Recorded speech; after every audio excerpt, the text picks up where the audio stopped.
This is Charles Goodwin. I was asked to share a few stories and thoughts about my friend and mentor, Lee West, who was a federal district judge in Oklahoma for 40 years. I first really got to know Judge West when I served as his law clerk from 1988 to 1999. At that time, he had taken senior status, and Cindy Smith, Judge West's longtime law clerk, was able to handle pretty much all of his cases and more. And so, as his second clerk, he loaned me out to four of the other district judges, and I did work for them. And then Judge West would take me to lunch and tell me jokes, which was the best education that you could ever imagine. I loved every minute of that job. Judge West was, of course, the quintessential Oklahoman, born in eastern Oklahoma. Father was an illiterate horse trader and bootlegger.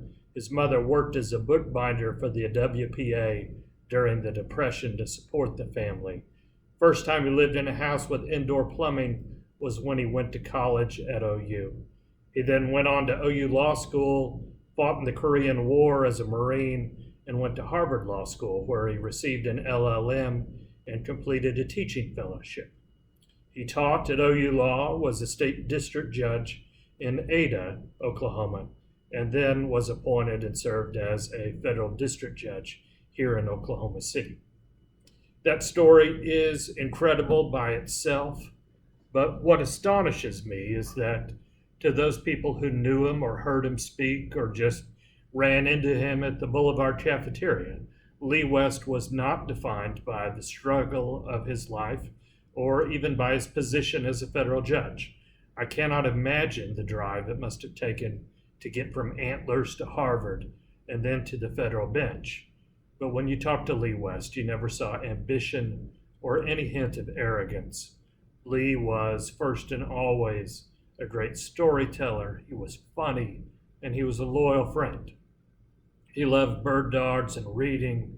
He loved his wife, Mary Ann, and his family. And he liked sitting around talking with friends. And thinking about what to say about Judge West, I looked through some of his past speeches. And I'd like to read to you one story that may give you a sense of his sense of humor. Judge West was a champion bird dog trainer, and in order to train bird dogs to avoid rattlesnakes, he had learned how to defang young rattlesnakes and kept some of the snakes around for that purpose. About that time, this would have been, say, the 70s or the early 80s, he was asked to introduce former OU All-American Norman McNabb at the Ada Kiwanis Club. This is how Judge West tells the story, which incidentally features an appearance by his longtime friend, Fireball Evans. I took one of my defanged rattlesnakes with me in a paper bag and kept it stashed underneath the head table while Norman entertained the throng of nearly 300. After his excellent talk, I turned to Norman, next to whom I was seated, and informed him that it was the Kiwanis custom to present its guest speakers with a gift. I drew out my sack and dumped the rattlesnake onto the table. The snake, being understandably agitated, began to rattle and to strike at glasses, plates, and anything in its path. Sheer pandemonium ensued as Norman and others tried to flee the table, but it was positioned so close to the wall that nobody at the head table could escape. The chaos reached its crescendo when Fireball Evans rushed from the back of the room, wielding a pistol loaded with blanks. He began firing wildly at the snake, which was, of course, lined up directly in front of Norman McNabb. Every time Fireball blasted off around, Norman was sure he too had been shot.